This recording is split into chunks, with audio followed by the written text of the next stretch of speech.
so good and the AI I've built is so good, they don't need the human support anymore, because these high ticket programs, people buy it and then they don't use it. I have 300 people in my program and 10 turn up to a live call. That paid 10 smokes for it? And on the sales call, I want one-to-one with Ed. What can I get? And I'm like, just come on the call. It's one-to-one. Like, we've got, and you know, then they don't come up and use the support. And I just thought, this is kind of dumb, because what they want is instant support that they can fit around their life when they want it. So I built these AI bots, and we just saw the support going dropping down, basically. But then people were using it, right? And I was like, it's not as good as the human, but they're actually moving quicker.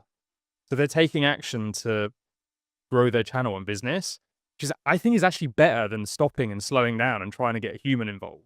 Because it's not 24/7 instant support. Like, we were very quick in our chat support room. Like, I'd be on it all the time, right? But I think people just want momentum and they want to keep moving. And they're actually better off just taking actions and making mistakes than they are slowing down, trying to get everything perfect. So I looked at the data, like the support is tanking, the AI is getting better, less people are turning up to the calls, and we're still getting results, if not better.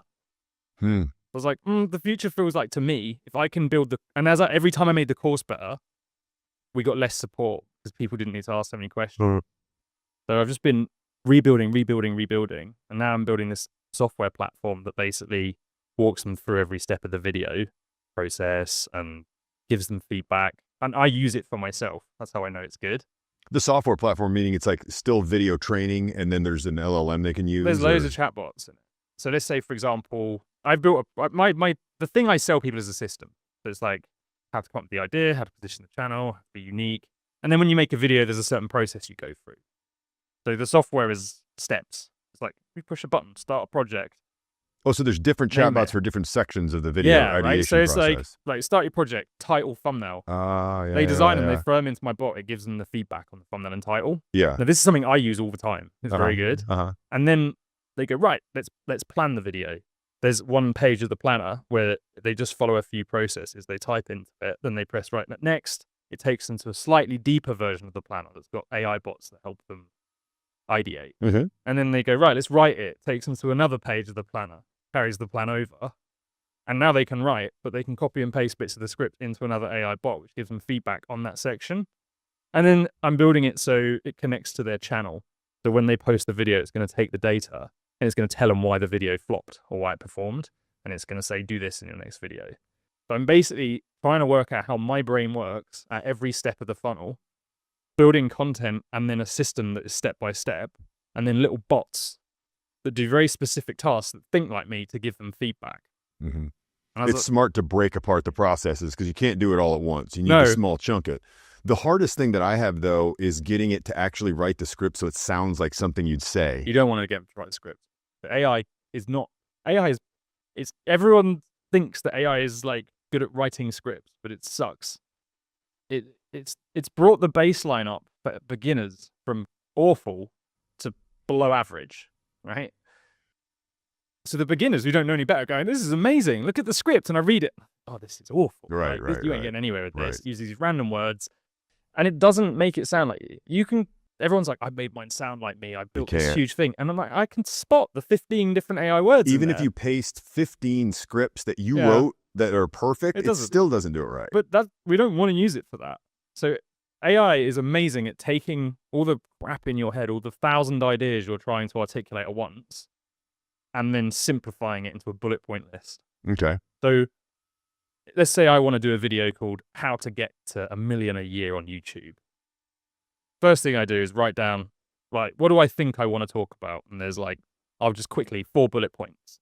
That's step 1 of the planning phase. I've got to get some of this information out of my head, because otherwise, you know, when you've got 1,000 files on your desktop on your computer, it's like crazy overwhelming. You have people have those messy desktops. That's like your brain trying to come up with an idea for a video. Too much swirling around. You basically too many tabs need 4 open. files. Yeah, you got too many tabs open.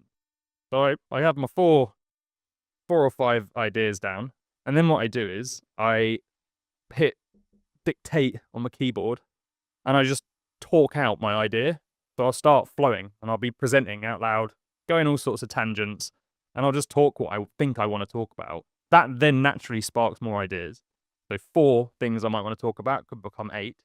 And then I've got this like absolute pile of words that is awful. I throw that into AI and say, can you organize this? I was like, I want it organized in a way that is optimal for cognitive load, that won't overwhelm people. And I want you to just bullet point every step I've spoken about so it's easy to read. That spits that out. Now we've moved one step down the planning process again. And then what I do with that is I start to structure it into a specific structure for education, which keeps people hooked and doesn't overwhelm them. So I'm doing more notes. Then what I do is I voice record myself presenting the script from that more detailed notes. That's the first draft script that I used to type. I give that to AI, tell it to tidy it up, and now we have the final sort of thing, which I then edit very heavily myself. So it sounds like a lot of work, but before you were doing all of this in your head, now it's just a case of basically talking, getting AI to organize, talking, getting AI to organize, and then you write it. But if you get an AI script, I'm editing it 80, 90%. I know. It's almost useless. And I have so many clients, they're like, oh, yeah, the AI is great. And I'm like, no, stop using it for that, please. It's so lazy. Yeah.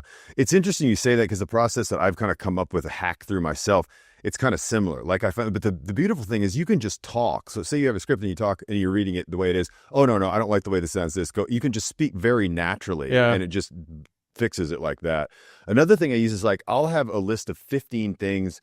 It's like just to try to come up with other ideas. Like, are there any published studies that relate even tangentially to this? Are there interesting psychological biases that could relate to this? And then it can come up with ideas and just research. Like say you have a boring idea, like how much to tip the valet in big cities?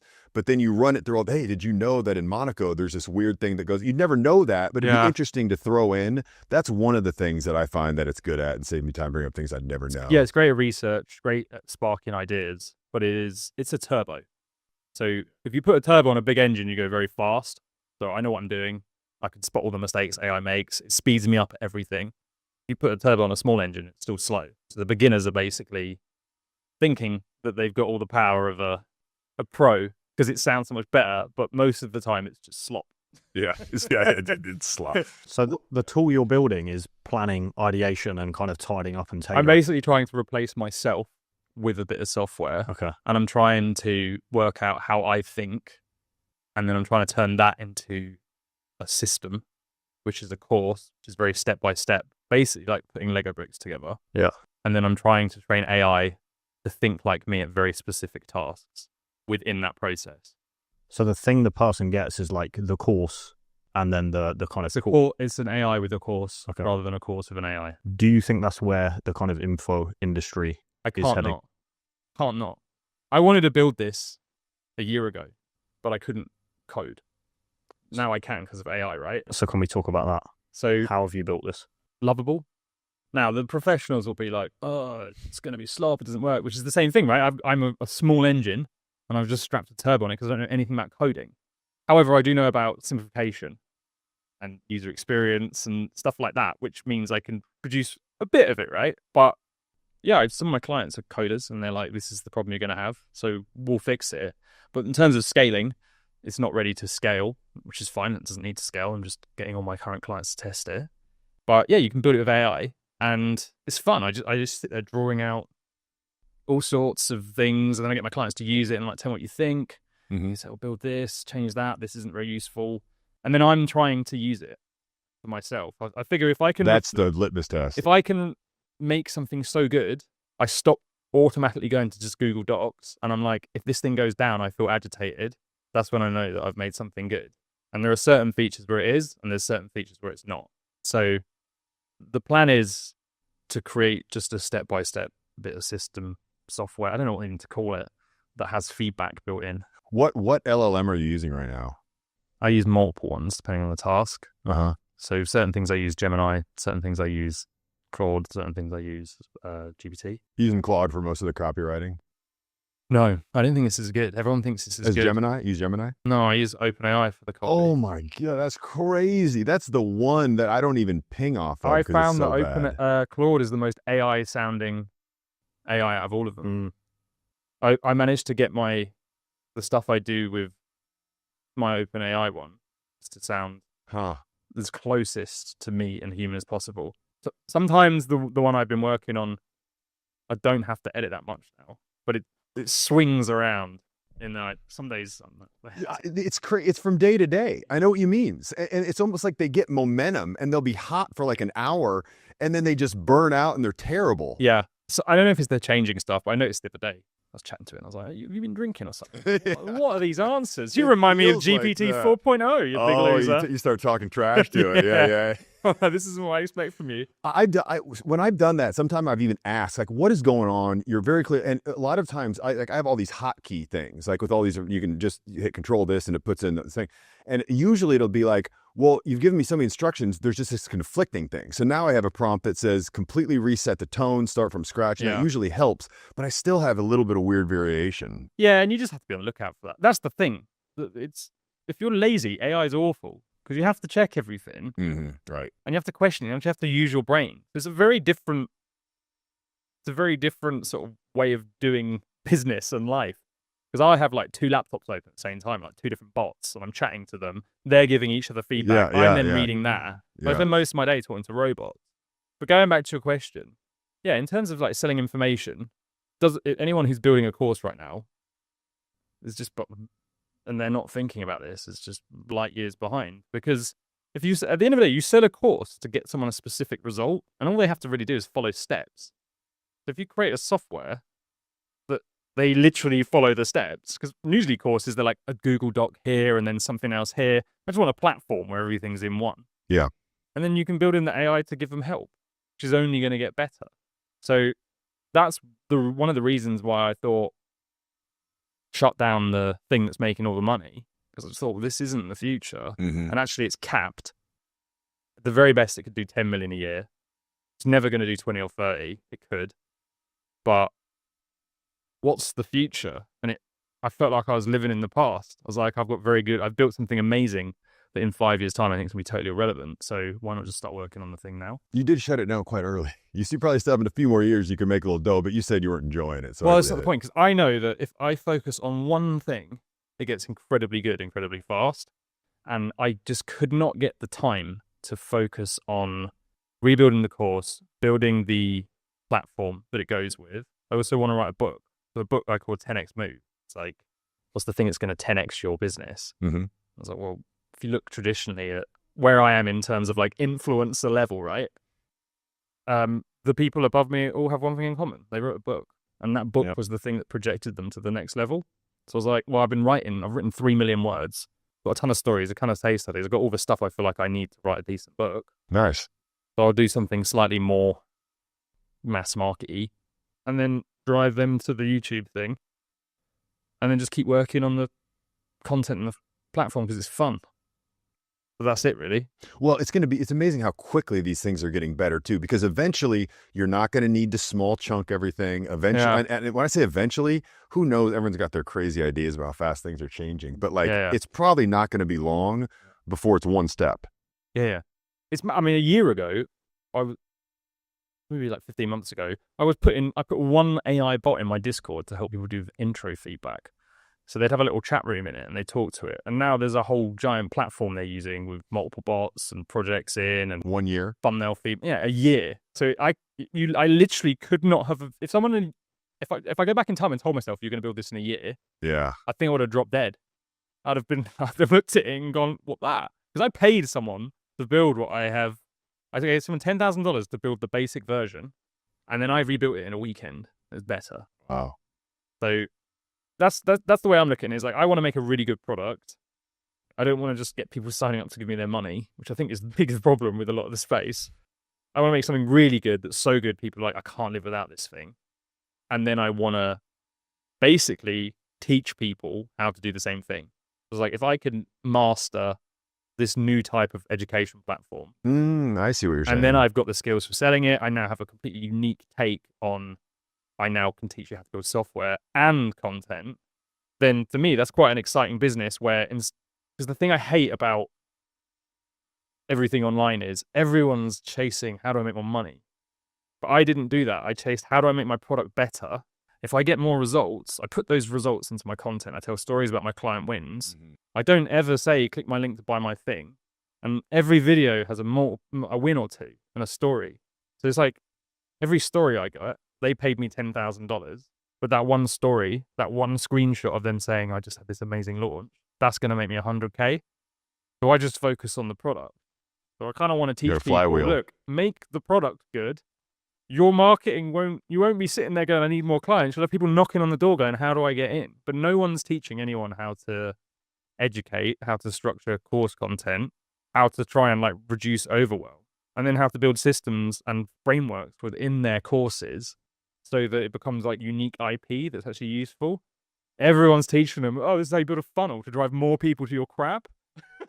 So I thought I need to do it for myself, but I think I can come up with something unique in the space that changes a lot of lives. Is actually good. And I'd like to change the way people think from make as much money to have as much impact, and then you'll just make more money as the back end. I think a lot of people actually are not confident that they can even deliver a product that could get a lot of reviews. So they're like, just show me how to make the money fast. I'm not going to do this flywheel reviews because I can't get enough people that really would vouch for me. I think there's a lot of that. Someone joked once, you only need to make the first video in a course good because no one watches past that anyway. So like, just put the effort into the beginning and then you don't need the rest. And there is an element of truth. But again, I thought about that and I was like, are we just accepting that? What if I could try and fix that? So I've started to build in gamification into this platform. So for example, when you plan a video, the timer starts. It's like you've got 15 minutes to plan the first step. Oh, yeah. So because people overthink, but once you have a bit of, if you want to get into flow state, the best way to do it is with stakes. There's a little timer ticking down. It's like, oh, that's a stay great focused, idea, right? Yeah. I'm trying and you to could imply how much it should take because you know that because you have the data. Yeah. You should take 15 minutes. If you're taking longer, it's probably not helpful. And that is one of the biggest things. People get stuck, they overthink, and it's not, when you simplify making content down, it's not actually, you shouldn't really get overwhelmed. It's very simple. Write 4 things you want to talk about, 4 stories, and then connect the dots, right? It's not actually that hard, but when you pile all this different learning on at the same time, and then you've got all the information people have learned previously about YouTube, which isn't correct, getting in the way. So I have to like teach people to forget what they've been told. Mm-hmm. And a lot of people say, oh, this person told me to do this. Like you said at the start, high ticket. Oh, no, low ticket. Oh, group. And I'm telling them one thing, and then they say, well, someone else told me this. So, well, just pick one. It doesn't matter. Yeah, just pick one flipping thing and do it. So people, they learn online. They watch YouTube videos. They learn stuff in random orders. Then they buy a course. You give them structure, and you've got to undo all the noise. Because they've usually learned things that are 5 steps ahead of what they should have been watching anyway.